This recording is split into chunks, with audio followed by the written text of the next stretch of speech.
And right now, it's our pleasure to welcome the Cardinal manager, Mike Shildt. Mike, great to be with you. How are you, sir? Doing great, Frank. How about yourself, my man? Very good. Are you enjoying your off-season with your lovely bride, Michelle? Yeah, we're having a nice off-season, connecting with the girls and getting back to some family time and some whatever normal is these days. But just being able to reconnect a little bit and take care of some things on a familiar and a personal standpoint. In the off-season, can you totally disengage from the Cardinals, or in the back of your mind every other day you're thinking about the rotation?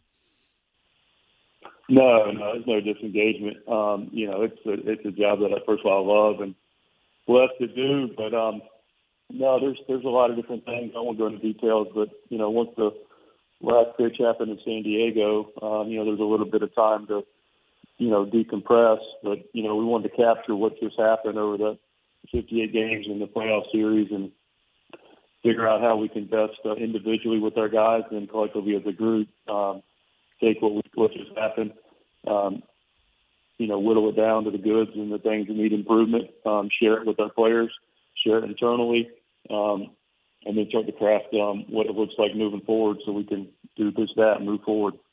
All right, let me get to some specific questions that all of our listeners are always texting in about. Last year, Carlos went to the organization, and I love this. He said, I want to be a starter. I want to get that shot. So what's your next move with Carlos moving forward after, kind of a difficult season? Yeah, I appreciated Carlos being able to do that. He had, he signed a deal to start and been a two-time All-Star as a starter. And, a lot of various things we don't need to get into contributed to him having to pitch out of the bullpen. And to his credit, he did his part to earn the opportunity, which was a very competitive situation, our starting rotation spots. And he earned being able to get in it multiple times through spring training and through summer camp, and didn't have a season that anybody would have wanted, including himself, and didn't get rewarded for the work. No excuses. Just, the reality is he's probably impacted as much as anybody for a variety of reasons on our club this year. And I think that affected some of his performance, but this is a bottom-line business, and it wasn't as good as, like I said, he or we would have liked moving forward. I know he's pitching to make up some innings, plans on getting some starter innings in the Dominican Winter Ball League, which I think can speak to, there's very few guys that are willing to do that, with as much time in the big league that Carlos has. So that speaks to his dedication and desire to get back to being in the form that he wants to be in. So, it's just an evaluation like everybody. He'll come into camp and he'll compete for a starting opportunity, and we'll we'll evaluate as we go. Mike, what kind of role will you have in the recruitment of Adam Wainwright and Yadier Molina back with the Cardinals? Look, those guys know how I feel about them. I've had some really brief communication with them. Partly because let them just spend time and get back to their families, and but they know how I feel about them, and they know how the organization feels about them. I'm sure. Clearly, when things like this come up, you recognize the business side of it, and you don't, you understand it. But from my perspective, they know clearly I don't want to have them back from just a pure baseball standpoint. Who wouldn't? And they know how much I value them. We value them on the field, not only what they do, from a competitive standpoint, but what they do to allow others to make them, allow others to be better around them. Those guys have real strong residual value in a positive sense, but they're clear about our relationship and my desire to have them back. Are you at all worried Yadier is going to get a 2-year guaranteed contract from another team? Yeah, look, it's a real possibility that can happen, and I don't tend to think of that a whole lot because I can't control it, and I'd like to my mental energy to be spent on things that I can actually work towards being productive on and have some input. Like I said, Yachty knows how we feel about him. I feel about him, how much respect I have for him, how important he is to us.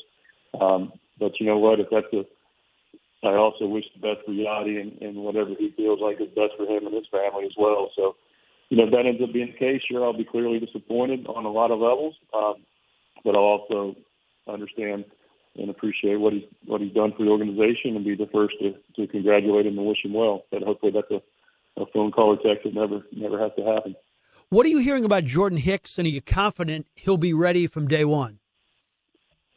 A lot of positives. Jordan went to a facility in Philadelphia and really, his rehab went very, very well, and Jordan's gone about it extremely well, and he's really been a pro's pro about how he's handled it and his dedication to the rehab. That's not an easy thing. I mean, it's not the guy, you just go and get your work in, but there's a lot of mental and physical, ups and downs to that. And, the what ifs, and you have setbacks and doesn't quite feel right certain days, and you just put in time with nobody watching, and Jordan's put that time in appropriately and worked hard, and we're comfortable and confident he'll be ready to start spring training with no limitations.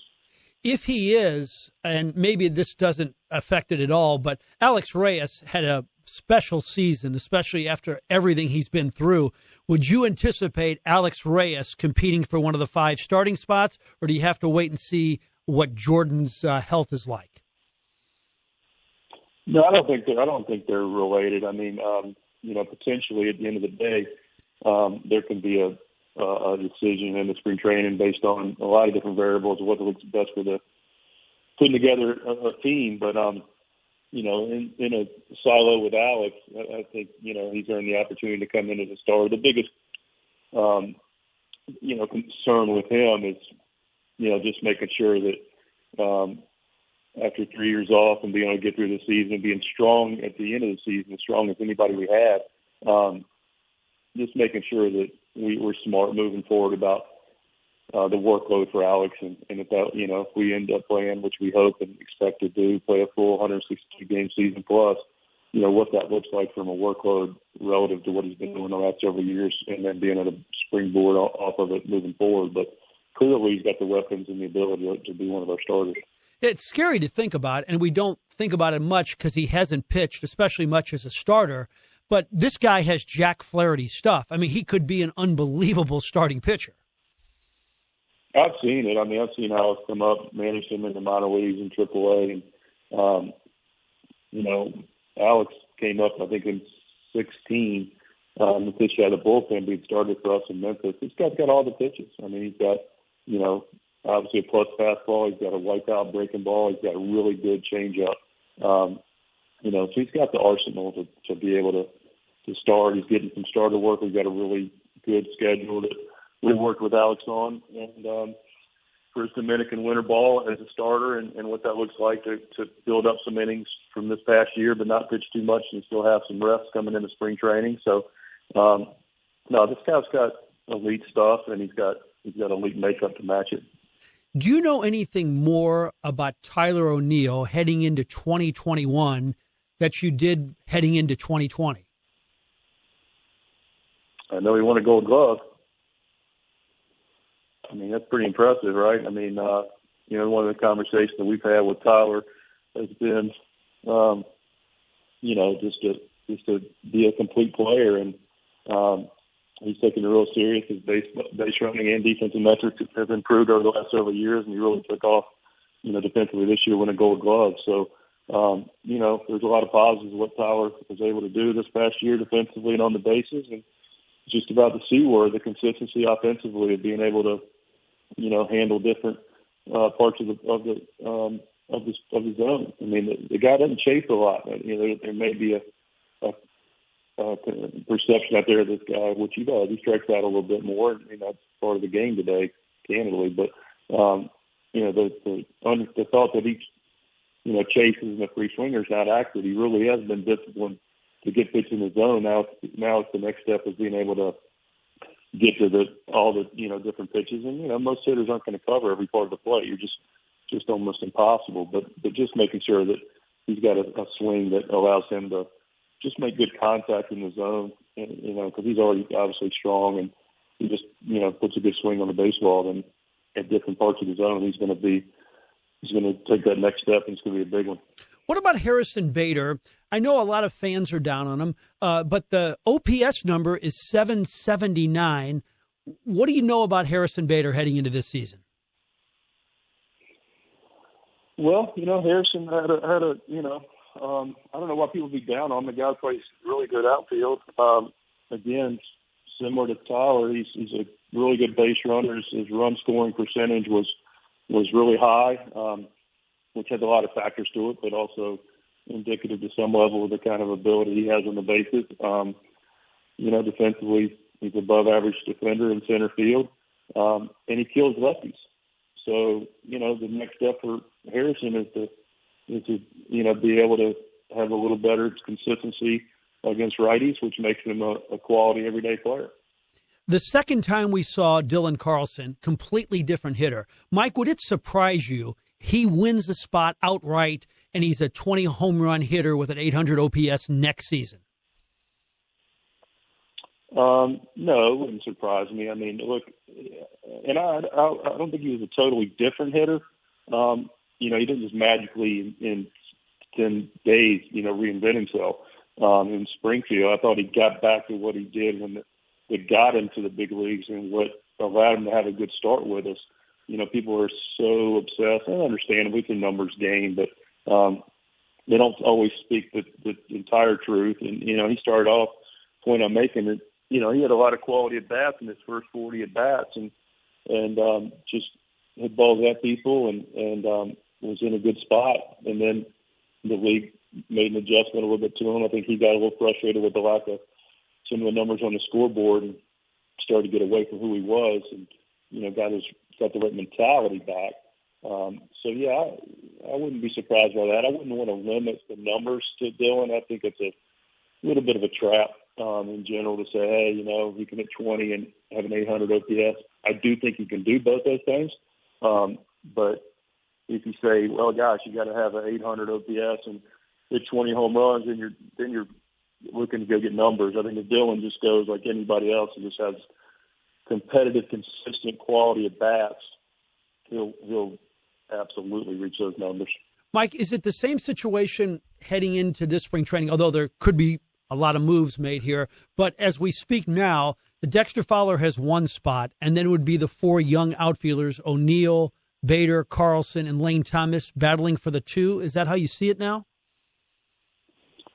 I think it's a little too early to talk about competition in spring training. I mean, it's not even Thanksgiving, but that's a reality of what we have. We also have, Justin Williams is down there and competing and so forth. But there's a lot of water to be, take place. Who knows what moves we'll make. If not, I don't really think in those terms. I know who we have. I know what they're capable of. I know what we're trying to do to help them be the best version of themselves and take advantage of the offseason to be productive. We'll start thinking about roles and some of those things as we get closer to, spring training and realize what we actually do have. Mike, I'm an unabashed Matt Carpenter fan. I still believe in him, but it's sometimes difficult to defend him. How do you see Matt at this stage, and what type of conversations are you having with him this offseason? Yeah, you know what, Matt, he's you bring it up, he's a very, for whatever reason, and I can see it to some degree, he's a very polarizing guy in our fan base. Listen, I can understand it. I can, all I'm trying to do to work with Matt is trying to help him get the best out of his ability and be able to contribute in a lot of different ways. A lot of Matt, I looked up last year and the OPS wasn't very good. The average wasn't very good. So then I look up and he was like second on our team. This is right towards the end of the season. And runs scored and RBIs. And so there's still some production there that he's able to get out that maybe doesn't get seen or valued as much and is a little quieter sometimes. The fact of the matter is we want, like a lot of our guys, like consistency word offensively is just the key. longer answer to your question, it'll get away from it, and I won't go into great detail, and it's not an excuse, but I just study it a lot, Frank, is how you get offense in the modern game, and it's just a challenge. It's a challenge for guys to be consistent offensively, and that is not an excuse, but that is a reality based on a lot of different factors. And a lot of the way that the game is built right now, and the technologies and the defensive metrics and the understanding of positioning completely are in the favor of the defense and the pitching. And so I think Matt's probably been as big a victim as that as anybody. And so it's hard to reinvent yourself in the big leagues. And I think he's definitely trying to be a more complete hitter. I thought we saw signs of that last year. It's just Matt figuring out or sticking to, which I think he will, who he is and what he is, and recognizing that sometimes the game is a little bit more challenging. But I know he's working on being a hitter that we all want him to be as consistent as possible. Mike, I think that I believe, and I think many Cardinal fans believe, that because of like the guts and the way how hard this team plays, and because of the plethora of pitching, that I believe you can win the Central Division very easily next year. Not very easily, but you can do it.